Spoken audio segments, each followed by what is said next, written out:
Let's make a video of me, are you? Jesus.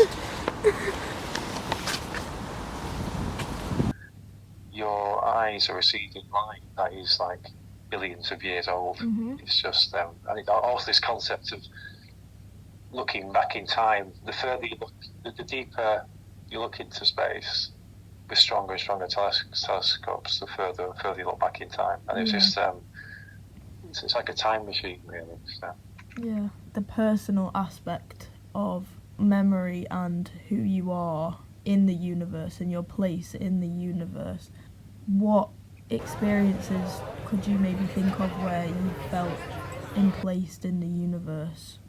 The thing that I find most exciting is the continuous creational where stars of lifetimes and they're born and they die, just like we do.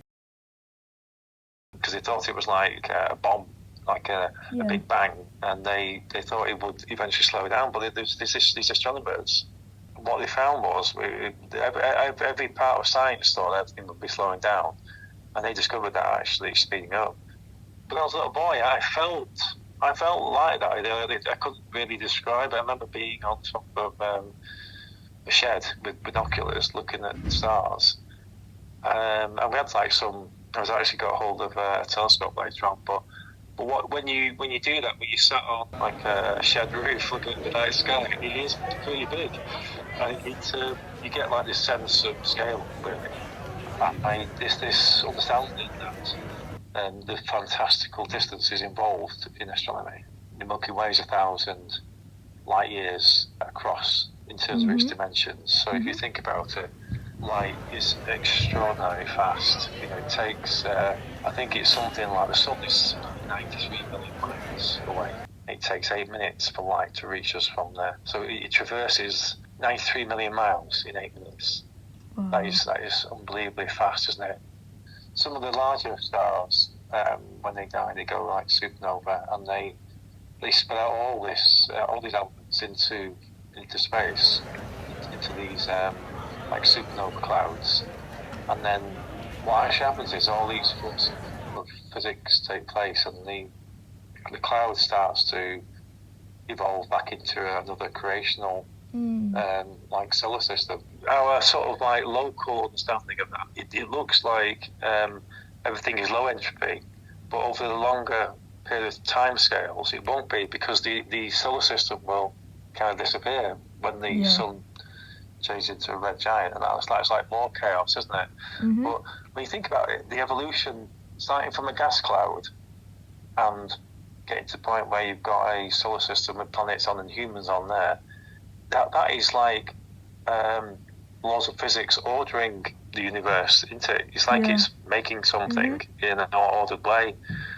But then the fact that the star will eventually die introduce an element of like chaos into it again, because it all gets destroyed again. So it's kind of like it's going to take high entropy again. So it's almost like it feels like it's lurching between low and high entropy. When it's low, it's sort of ordered, and you've got things being made, and then suddenly it seems to go into like a high entropy sort of mode where everything becomes chaotic again. Yeah. So. But if you put that onto humans and what humans do, we try and make things out of chaos. I felt so like we'll that. build things, build structures out of natural resources, and we'll make things ordered, but then over time, overwhelmingly, it will become disordered again, and that is just a cycle. When you do that, when you sat on, there's more to stars than just life and death. What they are is they're like creation factories, really, because as they evolve, they make all the elements in the universe, and all the elements that are needed for life. I remember some astronomer told me that on telly, something like, he said that we're all made of star stuff. We are all the same, like everything is made of the same stuff. All the same building blocks. All the same jigsaw pieces or building blocks go up to making everything. Like if you go and see mud in the forest, that's that's a really old person that might have passed away, and then there's bits of them that have been. Because we're alive and conscious. If humans like manage to travel to other places and populate other planets, like that. Then really describe actually being make the universe conscious. Yes, we're conscious too. It's like this fascinating idea. And we have like so many consciousness got hold of a telescope because we are conscious. So it's making the universe conscious. You feel powered and big. Yeah. In all of it, really. That's how I feel. You're part of a wonderful process. You are part of it. Exactly. It's like say you're not just on the sidelines. Watching you it are through a part of it. You're also the spectacle. You are a part of it. Everything is sort of in a cycle at the minute, but the cycles will become more sporadic and confused as the universe becomes more chaotic.